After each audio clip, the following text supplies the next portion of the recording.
Question number 5. Do you see a need to preserve the 1912 upper elementary? Why or why not? If so, what do you propose the building be used for? Well, as you've heard previously tonight, we have formed a committee of citizens with a specific charter to review the 1912 building, come back with to the Board of Aldermen with a recommendation by August 2010. In addition, the city is seeking the services of a structural engineer to make determinations if the structure is safe and if able to be occupied for any purposes. I believe the engineer determination of the facility to be safe for occupancy, we should consider using the facility for only public use and not individual shops or businesses, as this would have the city sponsoring private businesses in one form or another, which could result in putting the city in competition with other building owners in the city. I would also sponsor an area of the building for the Odessa Museum and Historical Group. We now will continue to work with the Park Department, providing additional outdoor space for soccer and other activities, as well as providing the gym for additional youth activities. Again, the safety of our citizens must be our #1 concern, which will be determined by the independent structural engineer. Thank you.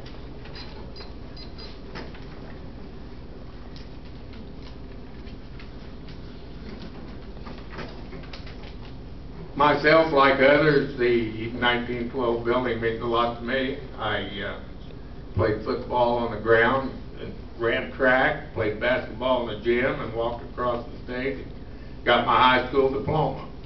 But I think there's other things just as important as this building to look at in the city. It needs to be looked at. I don't know anything about the structural part of the building. It needs to be looked at to determine what the best use is. I think this is an issue that should go to the people. The school belongs to the people, the community belongs to the people, and before anything major is done with this facility, I think it should go to the people, have a lot of public meetings, and get a lot of views, a lot of ideas on what to do with it, and then it be put on a ballot and voted on. Thank you. We're on the last question.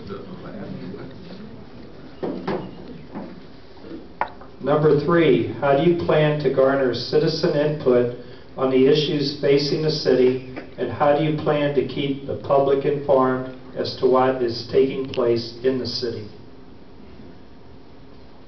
I think the people of Odessa are entitled to know all the functions of the city government. I plan on having open meetings. I plan on having meetings to the public anytime you want to have them, at least once a month, and keep people informed of actually what's going on within the city. There's very few things that need to be kept from a people. You're spending their money, it's their community, they need to be aware of what's going on. And all your open meetings, the more you have, the better it'll be, and that's exactly what I plan on doing.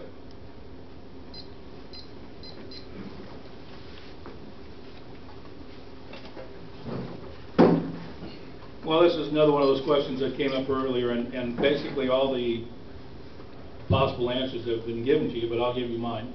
As you're aware, we've held many public meetings, all the way from the issue of smoking ordinances to the old high school building to a lot of other items that we've had just open public meetings about. In addition, we also provide the opportunity for citizens to speak during the Board of Aldermen meetings. And I know there's the restriction of time, but I will tell you that that restriction of time has not been placed on anyone who has been civil at these meetings and has not been, I guess what I would say, obnoxious or disrespectful to anyone at the meetings. Okay? Everyone who comes to that meeting is giving the amount of time they need to make their points. Check with some of the people that have been there, they'll tell you that. Citizens are free to speak, of course, whatever they like. But there is one most important thing that is open to the relationship for every citizen, and that's with their elected official. Every resident should be able to speak to the keepers of the public trust, and that is the Board of Aldermen and the mayor. And like all individuals, our contact information is available on the website and also in the Odessa newspaper. Citizens are free to call anytime the City Hall, visit with your local officials or the City Hall staff. We continue to provide the latest information regarding city status and updates via the public information pages included in the monthly utility bills. We also have modernized the website, which you've heard before, and we continue to post current information on the cable access channel. In addition, this meeting tonight hopefully will be posted tomorrow on the public access channel for anyone to look at, and as we move on, it'll be going on to the website. The city has had numerous closed sessions, and this is because they are dictated by the Sunshine Law when you're dealing with contracts and personnel issues.